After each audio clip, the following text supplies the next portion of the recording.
हम लेके आए हैं सावन शिवरात्रि व्रत कथा। ओम नमः शिवाय। आप सभी को शिवरात्रि की शुभकामनाएं। सावन शिवरात्रि का व्रत सुख, सौभाग्य और सफलता प्रदान करता है। इस दिन शिव जी को एक लोटा जल और एक बेलपत्र चढ़ाने से हर पीड़ा दूर हो जाती है। इस व्रत को करने से मनुष्य जीवन के सारे दुख दूर हो जाते हैं और भगवान शिव की विशेष कृपा प्राप्त होती है और उनके जीवन में सुख समृद्धि का आगमन होता है। सावन शिवरात्रि व्रत कथा। प्राचीन कथा के अनुसार वाराणसी के घने जंगल में चित्रभानु नाम का एक वीर शिकारी अपने परिवार के साथ रहता था। चित्रभानु जंगल में जानवरों का शिकार करके अपना घर चलाता था। शिकारी के ऊपर साहूकार का काफी कर्ज था, लेकिन कर्ज न चुका सकने के कारण क्रोधित साहूकार ने उसको बंदी बना लिया। जिस दिन साहूकार ने उसे बंदी बनाया वह शिवरात्रि का दिन था। बंदी रहते हुए शिकारी शिव संबंधी धार्मिक बातें सुनता रहा। वहीं उसने शिवरात्रि व्रत की कथा भी सुनी। शिकारी का पूरा दिन ऐसे ही गुजर गया। शाम को साहूकार ने चित्रभानु को एक दिन का समय दिया कर्ज चुकाने के लिए और उसे छोड़ दिया। कर्ज चुकाने के लिए चित्रभानु पूरे दिन बिना कुछ खाए पिए जंगल में शिकार ढूंढते हुए बिता दिया। ऐसे ही शाम निकल गई और रात हो गई। इसके बाद वो रात बीतने के इंतजार में बेल के पेड़ पर चढ़ गया। इसी पेड़ के नीचे पूरी हुई प्रथम पहर की पूजा। शिकार की तलाश में घूमते हुए चित्रभानु को तालाब के किनारे एक गर्भिणी हिरनी दिखाई दी जो पानी पीने के लिए आई थी। उसका शिकार करने के लिए उसने धनुष बाण निकाला। उस हिरनी ने चित्रभानु का देख लिया। इस पर उसने शिकारी से कहा कि उसके प्रसव का समय है। तुम दो जीव की हत्या करोगे, ये ठीक नहीं है। हिरनी ने शिकारी से वादा किया जब उसका बच्चा इस दुनिया में आ जाएगा तब वो खुद आएगी, तब वो उसका शिकार कर सकता है, लेकिन अभी उसे जाने दे। शिकारी ने उसकी बात मान ली और जाने दिया। इसके बाद प्रत्यंचा चढ़ाने तथा ढीली करते समय कुछ शिवलिंग पर कुछ और बेलपत्र गिर गए।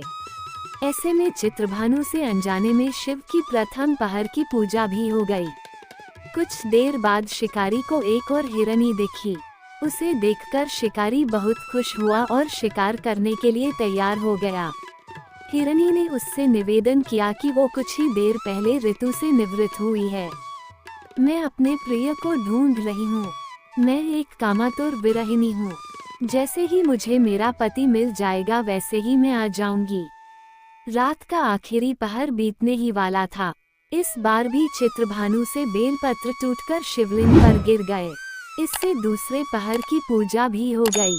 दो शिकार को खोकर शिकारी चिंता में पड़ गया था। रात्रि का आखिरी पहर बीतने को था कि तभी एक अन्य मृगी अपने बच्चों के साथ उधर से निकली। शिकारी ने उसे देख तुरंत धनुष पर तीर चढ़ा दिया। वो तीर छूटने को ही था कि मृगी बोली, मैं इन बच्चों को इनके पिता के हवाले करके लौटाऊंगी। इस समय मुझे मत मारो। मैं इन्हें इनके पिता को सौंपकर तुम्हारे पास तुरंत लौटाऊंगी। मृगी की बात सुनकर शिकारी को उस पर दया आ गई। उसने उसे भी जाने दिया। शिकार न कर पाने के कारण परेशान होकर पेड़ पर बैठा शिकारी बेलपत्र तोड़ तोड़ कर नीचे फेंकता जा रहा था। इस तरह से उसके तीसरे प्रहर की पूजा भी स्वतः ही संपन्न हो गई। पूरी रात इंतजार करने के बाद सुबह शिकारी को एक हिरण दिखा। उसने निश्चय किया कि वो उसका शिकार जरूर करेगा। शिकारी ने प्रत्यंचा चढ़ा ली।